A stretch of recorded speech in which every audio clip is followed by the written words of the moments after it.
వెన్నుపోటు పార్టీ పాలనలో కక్ష సాధింపు చర్యలు పీక్ స్టేజ్ కు చేరుకున్నాయి. వైఎస్ఆర్సీపీ నేతలే టార్గెట్ గా అక్రమ అరెస్టులు కొనసాగుతున్నాయి. తాజాగా కర్నూలు జిల్లాలో చిప్పగిరిలో అర్ధరాత్రి పోలీసులు హై డ్రామాకు తెరలేపారు. వైఎస్ఆర్సీపీ ఆలూరు ఎమ్మెల్యే విరూపాక్షిని అక్రమంగా అరెస్టు చేశారు. ఎమ్మెల్యే విరూపాక్షి ఇంటికి రాత్రి 2:45 భారీ ఎత్తున చేరుకున్న పోలీసులు దౌర్జన్యంగా ఇంట్లోకి ప్రవేశించారు. తలుపులు పగలగొట్టి ఎమ్మెల్యే విరూపాక్షి, ఎమ్మెల్యే కుమారుడు చంద్రశేఖర్ను అక్రమంగా అరెస్టు చేశారు. అనంతరం వారిద్దరినీ చిప్పగిరి పోలీస్ స్టేషన్కు తరలించారు. ఈ క్రమంలో సీసీ కెమెరా హార్డ్ డిస్కులను పోలీసులు ఎత్తుకెళ్లారు. ఈ నేపథ్యంలో చిప్పగిరిలో టెన్షన్ వాతావరణం నెలకొంది. వైఎస్ఆర్ పార్టీలోనే కొనసాగుతున్నందువల్ల నేను నా వెంట ఏదైనా గ్రామ ప్రజలు మేము వైఎస్ఆర్ పార్టీకి సంబంధించిన ప్రోగ్రామ్ జరుగుతున్నప్పుడు నేను ఎవరైనా పిలుచుకుని వస్తుంటాను కదా సార్, వాళ్ళందరికీ డైలీ ఇప్పుడు వారం 10 రోజుల నుంచి కాల్ చేసి వాళ్ళందరూ భయపడిస్తున్నారు. వాళ్ళు భయపడిస్తుంటే వాడిని గిరిగాని చెప్పండి, వాడిని నరకతాం పొడుస్తాం అని అంటుంటే నేనేమేం దొంగతనం చేయలేదు, నన్ను ఎవడు నరకుతాడో నేను చూసుకుంటానులే అని నేను అన్నాను. 7 సార్లు కాల్ చేసినారు. కాల్ చేసినా నేను లిఫ్ట్ చేయలేదు. మరి పదే చేస్తుంటే నేను కాల్ లిఫ్ట్ చేసినాను. కాల్ లిఫ్ట్ చేస్తే లే కురువు నా కొడుక,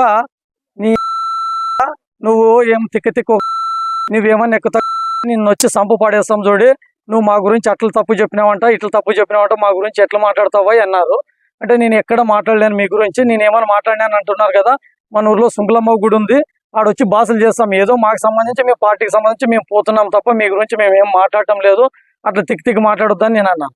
లే నా కొడుక మడి మాకెదురు మాట్లాడతావులే కురువు నా కొడుకు అంటుంటే ఒకడైతే మా ఇంటికి అడిగారు ఈడే మాట్లాడదామని అన్నప్పుడు ఇంకా నేను వాళ్ళతో వాదించలేక నేను కాల్ కట్ చేసిన తర్వాత మరి సుమారు 7:20 నేను ఇంట్లో ఉంటే వాళ్ళందరూ దగ్గర నక్కలదొడ్డి గురునాథ్ సన్నాఫ్ సుంకయ్య అనే వ్యక్తి, అయిన తర్వాత ఎస్సి నాగరాజు అనే వ్యక్తి, అయిన తర్వాత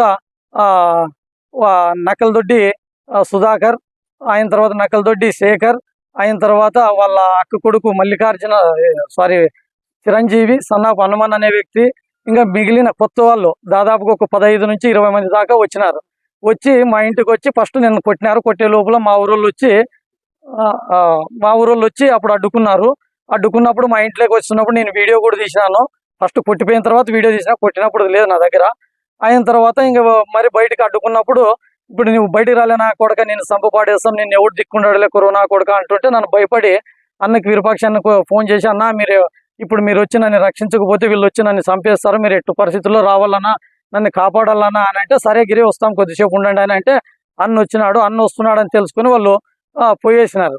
పోయినప్పుడు ఏం జరిగింది, నేను ఏడుస్తున్నందుకు అన్న పొదంరా నువ్వేమన్నా తప్పు చేసినావు అంటే నేను ఎటువంటి తప్పు చేయలేనన్నా, నేను ఏం చేయలేదు అని అంటే పొదంరా వాళ్ళ ఇంటికి పోయి మాట్లాడదామండి అని మేము వాళ్ళ ఇంటికాడికి పోయి మాట్లాడకపోయినా వెళ్ళినాము. మాట్లాడుతూ ఉన్నప్పుడు వాళ్ళు ఎవరు లేరు, అంత బయట మిద్దె పైన అక్కడెక్కడ ఉన్నారు. మేము మాట్లాడుతున్నాకనే రాళ్ళు కట్టెలు తీసుకొని మాపై దాడి చేసినారు. నన్ను అయిన తర్వాత అన్న భూషణ శ్రీరాములు అన్నను కూడా చెయ్యి ఇరుగొట్టినారు. నాకు కూడా మోచేయి కాడ ఎదులుకి తన్నినారు. అప్పుడు వాళ్ళని రాళ్ళు రప్పులతో చేస్తుంటే అందరూ మేము పక్కకు పరిగెత్తిపోతే అన్న ఇంకా మేము కొద్దిసేపు అక్కడే వెయిట్ చేసి మేము తప్పించుకొని వచ్చేసినాం. పోలీసు వాళ్ళు వచ్చినా కూడా వాళ్ళు కూడా ఏం చేయలేకపోయినారు మమ్మల్ని. పోలీసు వాళ్ళు కూడా వాళ్ళకే రక్షణ చూపించినారు. ప్రస్తుతం ఈ దాడిలో ఎమ్మెల్యే విరూపాక్షి సోదరుడు శ్రీరాముడు గాయపడ్డట్లుగా తెలుస్తోంది. ఆయన మనతో ఫోన్ లైన్లో ఉన్నారు. వారితో మాట్లాడే ఏం జరిగిందో తెలుసుకునే ప్రయత్నం చేద్దాం. నమస్తే అండి.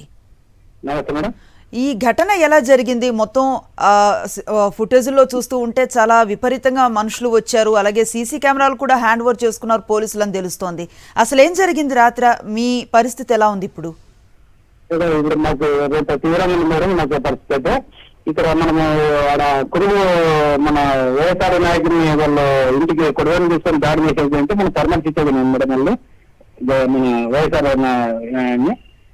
వాళ్ళు అక్కడి నుంచి వచ్చి మనం ఇక్కడ వాళ్ళ పరామర్శించి మళ్ళా ఉండి ఏమైనా తప్పు చేసినామని అడిగితే మనం ఏం తప్పు చేయాలంటే మన ప్రోగ్రామ్ వాళ్ళందరూ అడిగి మనకేం గలాటికి పోలేము మేడం. మనం వాళ్ళని అడిగే పోయినాం, ఏంటి గురించి చెప్పాలి, మీరు ఏంటికి ఇట్లా గలాటి పెట్టుకుంటారు, ఏం గలాట్లు ఏంటికి వస్తాయి ఏదో అంటే మాట్లాడదామనేది మనం పోయినాం మేడం దగ్గర. పోతే వాళ్ళు ఒడ్డుపడే ఇంటికాలు లేరని అనేది వాళ్ళు మిద్ది మీద ఉన్నారు మేడం. అందరూ కలిసి మిద్ది మీద నుంచి వాళ్ళ రాళ్ళతోనో పిల్లలతోనో కట్టి తీసుకొని వచ్చి దాడి చేశారు మేడం. మీరు మాట్లాడడానికి వెళ్ళినప్పుడు వాళ్ళు దాడికి దిగారు? అవును మేడం, మన ఊరికే మనం వాళ్ళని మాట్లాడి మనం ఏం తప్పు చేశాడో ఏమన్నా మా తప్పు చేసిందో ఖండిస్తామనే దానికి మన అభిప్రాయం పక్కన పోయింది మేడం. మనం వాళ్ళు దాకి ఏదో వాళ్ళు దాగి మనం ఏమన్నా మాట్లాడాలనే ఉద్దేశంతో పోలేదు. వాళ్ళ దాకా పోయిండేది ఏమో మా ఆయన ఏమో తప్పు చేసింటే మాట్లాడదామంటే గలాట్ చేయదండి, ఇంటి పక్కల ఊరు ఇంటి పక్కల ఇల్లు అన్న ఇది అట్లా బాగుండదు, దాన్ని మాట్లాడదామని పోయినాం మేడం. శ్రీరాముడు గారు, ప్రస్తుతం విరూపాక్షి గారిని ఆయన అబ్బాయి చంద్రశేఖర్ ని అరెస్ట్ చేశారు కదా, మరి అటువైపు వాళ్ళని కూడా ఏమైనా అదుపులోకి తీసుకున్నారా? తీసుకున్నా మేడం.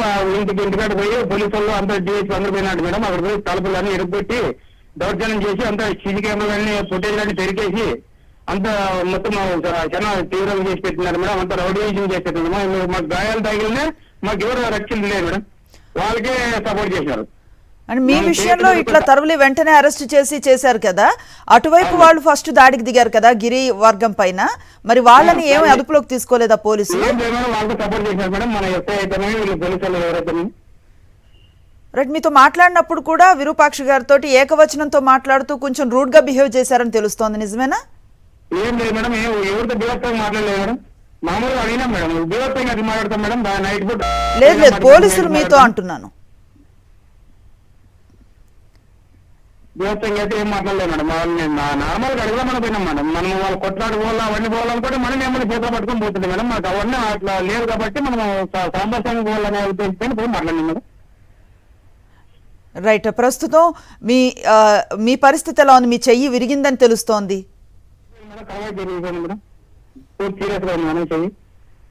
రైట్, మీరు చట్టపరంగా ముందుకు వెళతామని చెప్తున్నట్లుగా తెలుస్తోంది.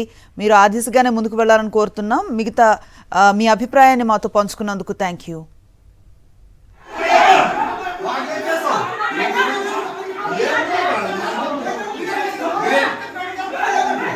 ఏమో అరాచం చేసేకి వచ్చారు ఏమో.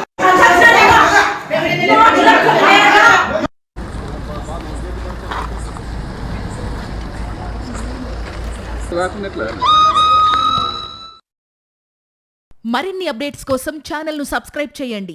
నోటిఫికేషన్స్ కోసం బెల్ ఐకాన్ పై క్లిక్ చేయండి.